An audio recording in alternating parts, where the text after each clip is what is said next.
Assalamualaikum warahmatullahi wabarakatuh. Salam, selamat sejahtera buat kita semua. Om Swastiastu, Namo Buddhaya, salam kebajikan. Apa kabar teman-teman pakar bola? Selamat datang kembali di channel YouTube Papi Sapi Pakar Bola, mengomentari sepak bola dengan kesoktahuan. Tuh, 15 detik, satu nafas. Hei, udah kangen banget gue ini baru bikin video lagi setelah semingguan lebih. Mungkin gue nggak bikin video, nggak nge-review.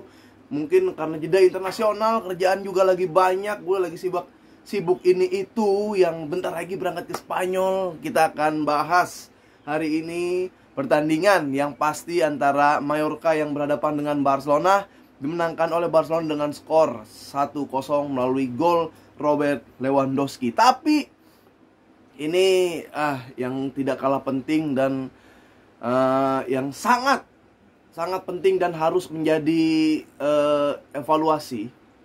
Sebelumnya gue turut berduka cita atas meninggalnya korban-korban di stadion atau di daerah Kanjuruhan yang sekarang dilansir oleh Okezone nih, 3 jam yang lalu 153 orang meninggal dunia. Innalillahi wa inna ilaihi rajiun. Semoga amal ibadahnya diterima di sisi Allah dan mendapatkan tempat yang layak di sisinya, dan keluarga yang ditinggalkan diberikan kesabaran dan ketabahan. Ini salah satu tragedi juga, berarti yang cukup besar, bisa jadi masuk dalam sejarah kelam persepak bolaan, dunia persepak bolaan dengan total korban seperti itu. Tapi gua belum mau membahas terlalu dalam, terlalu banyak, karena menurut gua ya udah turut berduka gua. Antara sport sepak bola, olahraga, dan kematian tuh kalau ditarik-tarikin tuh nggak nyambung, nggak ketemu. Kenapa gitu? Sport itu bikin yang melakukan sport, yang berolahraga itu menjadi sehat, menjadi bugar. Yang nonton itu menjadi dapat hiburan, menjadi entertain buat penikmat sepak bola. Nggak ada unsur-unsur kalau ditarik-tarikin sampai meninggal. Maka itu banyak yang bilang, bahkan gue juga bilang, tidak ada yang lebih berharga daripada nyawa, apalagi untuk urusan sepak bola. Jadi kalau misalkan korbannya banyak kayak gini, dari semua lini harus evaluasi. PSSI, PT LIB, ya, dari keamanan, pihak keamanan juga, bahkan pihak supporter juga harus evaluasi kenapa ini terjadi. Dan mudah-mudahan ini yang terakhir terjadi di Indonesia, bahkan di dunia gitu. Karena kita ngelawan rasis aja susah banget gitu, tapi apalagi lawan nyawa ini udah bukan lawan gitu. Nyawa tuh udah nggak nyambung kalau ada yang meninggal. Jadi semua harus evaluasi. Banyak berita yang beredar kan, karena banyak gas air mata di situ. Ya, sehingga susah. Gua apal banget pedihnya air mata, gimana gas air mata. Ya, terus ada larangan FIFA di apa tuh, undang-undangnya gua lupa. Tapi dilarang membawa senjata tajam, gas air mata dan sebagainya ke dalam gitu. Terus juga gue juga nggak ngerti kenapa kerusuhan itu tiba-tiba terjadi gitu. Jadi ya udahlah, ini semua evaluasi ya, biar ada regulasi baru, biar ada literasi baru. Jadi meminimalisir lah ya. Kalau misalkan nggak bisa banget meminimalisir, jangan sampai meninggal. Udah itu aja ya. Jadi buat korban-korban, mungkin Aremania juga, teman-temannya yang ditinggalkan, semoga diberikan kesabaran. Ya udah, aku juga bingung harus ngomong apa lagi. Mungkin nanti setelah ada info-info terbaru di Twitter tuh banyak berita-berita, tapi lo harus pilih-pilih juga berita yang kredibel yang mana. Nah ya, semoga sepak bola Indonesia lebih baik lagi. Kalau menurut gua mending ditunda dulu pertandingan sampai ada investigasi lebih lanjut, ketahuan gara-garanya apa, dan bisa percaya lagi kita dengan keamanan dan keselamatan siapapun yang menonton bola. Ya, kalau bisa nanti gua bukannya apa-apa ya, pertandingan tanpa supporter dulu pun juga nggak apa-apa nanti, sampai bener-bener kondusif ya. Statement sih gue belum, karena gue baru bangun tidur juga. Karena sekarang adalah jam 11.30. Kita akan membahas Barcelona.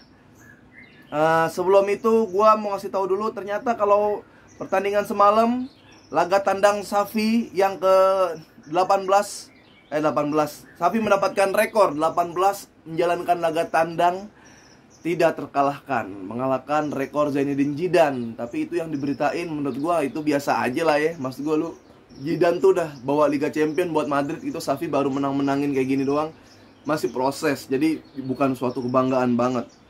Nah, kita beralih ke pertandingan.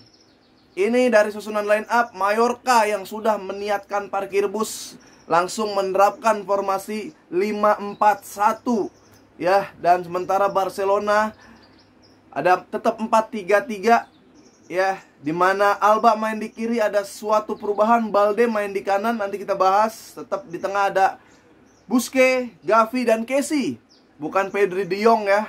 Di depan Lewandowski tetap starter, Dembele tetap starter, dan Olhoil, the best number 9 in the world, Ansu Fati nomor 10 di kiri. Nah, jadi pertandingan tetap ya. Ini gue sih udah nebak ya kalau misalkan pertandingan akan berjalan ya biasalah satu arah gitu kan. Tapi bagaimana cara mengatasi ketika Barcelona diparkir? Karena dari kick off pertama aja udah kelihatan banget Mallorca nih udah nawa itu parkir bus menghadapi Barcelona karena kemauan pelatih. Ketika kick off langsung turun, dia menerapkan deep defensive line dalam banget, sedalam-dalamnya, sampai kadang backnya mundur, Mallorca ketabrak kipernya, udah kejauhan, sonoan. Nah, bagaimana caranya Barcelona menanggulangi hal seperti itu? Akhirnya bisa terciptanya gol oleh Robert Lewandowski ya. Robert Lewandowski menciptakan gol, gue lupa menitnya belasan apa ya.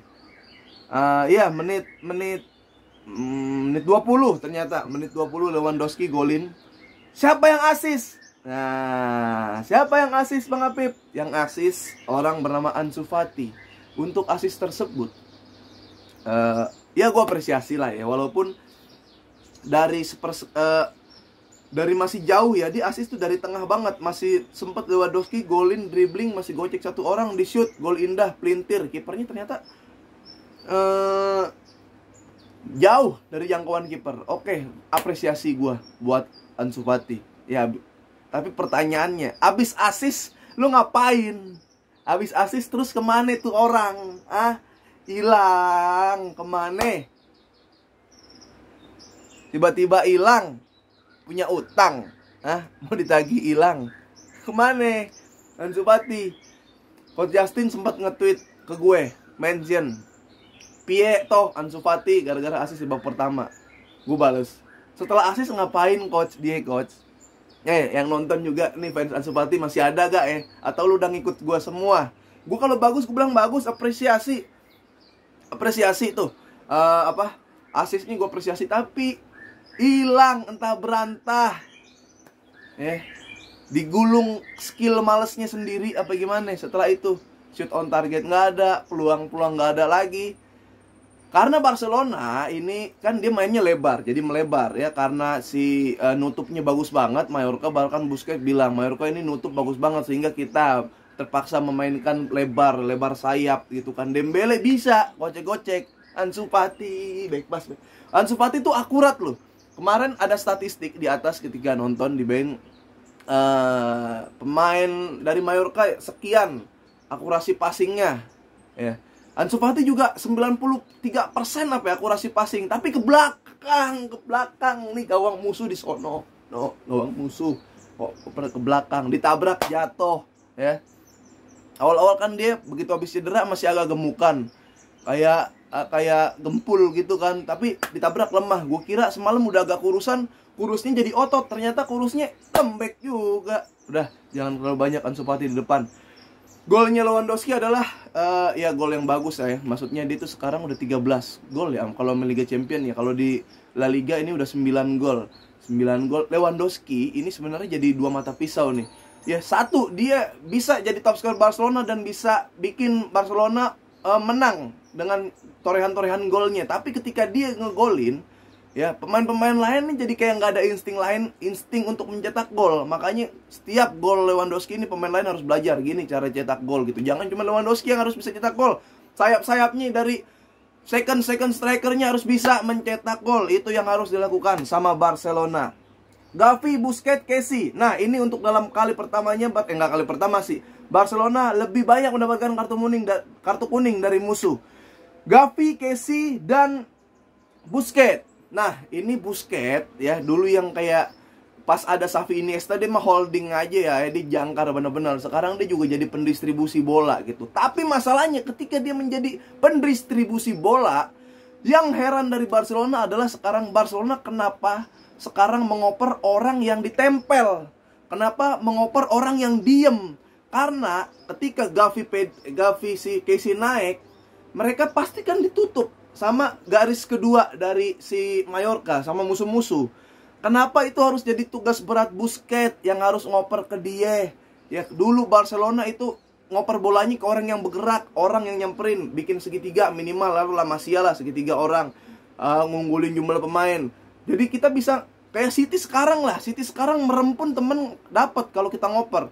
Ini dia naik berdua, Busquets dipaksa untuk long ball entah ke Dembele. Kalau Busquets masih ada, kalau Busquets masih muda, banyak bola-bola yang harusnya ketika masih muda dia bisa tapi nggak dapat. Itu yang gue agak, ya walaupun menang lah ya, tapi gue sebel aja ngelihat Barcelona sekarang kayak Gavi ke depan ditempel diem, harus ngapain lu harus dioper kayak gitu, kerebut. Casey juga main nggak terlalu banyak, berbuat banyak lah ya, Casey juga. Jadi seperti itu, gue nggak terlalu kreatif di tengah Barcelona kalau ngomong jujur. Nah kita ke belakang, Alba, Christensen, Gerard Pique, Balde. Alba main seperti biasa lah, cuma dengan Alba yang tua jadi agak menurun dikit speed dan kecepatannya. Christensen sama Pique, dua-duanya kartu kuning. Ini back tengah sebenarnya kayaknya tipenya sama ya, larinya juga nggak terlalu kencang, tapi untuk intercept, untuk halau bola atas, sliding tackle-nya pun bagus. Christensen awal-awal banyak yang ragu, tapi ketika masuk ke Barcelona dia kasih tahu, nih gue main di Barcelona emang aman. Bahkan lawan Munchen pun sebenarnya kuncinya dia, nggak lewat-lewat. Pemain Munchen sama dia ketika dia lewat bola atas atau set piece, itu hilang semua. Kebobolan. Pique juga ya masih bisa dimainin ketika bukan jadi andalan banget ya buat nutup-menutup. Pique masih oke lah. Balde sih yang nggak kelihatan ya. Ini karena si Lee yang pemain Mallorca nomor 19 nih gacor juga. Jadi Balde agak takut buat naik nemenin Dembele. Jadi dia cuma cuma mengcover si Lee ini. Lee kuat juga ya. Kencang juga larinya, pemain Asia tapi gokil dia. Nah, ada beberapa peluang Mallorca itu yang diselamatkan Stegen beberapa kali save gitu kan. Bahkan ada kayak kecerobohan, gue nggak ngerti gimana caranya ketika dapat cutback Pique cuman di belakang Christensen. Ini yang bolanya kena tangan si siapa namanya? Stegen ya. Ketika dia di belakang Christensen, apakah ada dua orang nih yang maju nih, yang maju pemain dari Mallorca. Harusnya bagi-bagi dong. Di situ ada Pique dan Balde. Balde nempel yang mana, Pique nempel yang mana. Pique-nya cuman malah ke tengah diem doang. Makanya untuk itu Balde jadi ngejar pemain yang lebih dekat sama Pique, sementara Pique diem. Stegen akhirnya bisa menyelamatkan. Itulah kayak clean sheet dari Stegen. Oke, babak kedua pergantian. Pedri masuk, Torres masuk, Roberto, Rapinya masuk. Dan sebenarnya nggak bisa berbuat banyak. Pedri pun nggak kelihatan. Gue bilang main di babak kedua hancur sehancur-hancurnya Barcelona, nggak bisa. Lawan parkir bus dia masih bisa neken. Gue pikir nanti ketika ini dapat counter, dapat apa, enggak juga, nggak dapat gol juga. Untung Lewandowski golin. Nah, gue ngelihat Rapinya nih jago banget di Brazil ya. Bahkan ya Rapinya dan Rapinya susah banget sih ngomong. Rapinya dan Dembele ini kalau misalkan dapat counter, dapat 1 lawan 1, dia gocek 3 orang pun bisa, asal bolanya sirkulasinya lagi cepet. Tapi kalau bolanya lambat, ditunggu di drop back. Mallorca ada 2 orang buat mengisi. Papan gue di sono lagi. Di sini Dembele dia harus lewatin dengan tempo yang slow, dia harus lewatin dengan tempo yang pelan, harus passing dulu. Di situ masih kurangnya Dembele dan Rapinya. Ya, kalau lagi cepet counter, sirkulasi lagi cepet, dia bisa gocek 3 orang, 4 orang juga kalau ada digocek. Tapi kalau di drop back, dia nggak bisa. Nah, tugas Barcelona adalah mungkin Barcelona tuh harus, ya, dari Dembele dan Rapinya ini, lu harus ngelihat pemain-pemain kayak Salah, dimana ketika ada kemelut atau lagi sudut yang sempit, sudut yang nggak mungkin, lu masih bisa gocek dan masih bisa tendang sekuat Dembele. Rapinya tendangannya kenceng, geledek gitu kan. Tapi lu lihat Salah deh, ketika ngumpul nih kemelut bola skrimming di dalam lapangan, di dalam kotak penalti, Dia bisa masih liak-liuk, lindungin bola, shoot. Itu yang belum dipunya sama Rapinya dan Dembele. Itu mungkin kalau belajar lagi, itu salah satu solusi juga. Gimana kalau misalkan parkir bus. Oke, segitu dulu dari Pakar Bola. Nanti kita ketemu lagi bahas Manchester City berhadapan dengan Manchester United. Gitu dulu ya. Jadi Barcelona untuk saat ini dia berada di posisi klasmen ya. Ini siang ini si Madrid kayaknya bakal menang lah ya. Madrid lawan Osasuna doang kok. Jadi Barcelona masih di atas, bawahnya Madrid, Bilbao, Betis, Atletico Madrid. Yang kalau mainin Griezmann cuma 30 menit doang, sialan nih. Nggak bisa bisnis pemain sama si Atletico Madrid. Selebihnya ya udah, gitu aja dulu, baru upload lagi. Sorry kalau agak lama. Lu mudah-mudahan tetap stay dan tetap komen, like, dan subscribe channel YouTube gua. Oke? Sampai ketemu lagi di Pakar Bola, komentari sepak bola dengan kesetauan.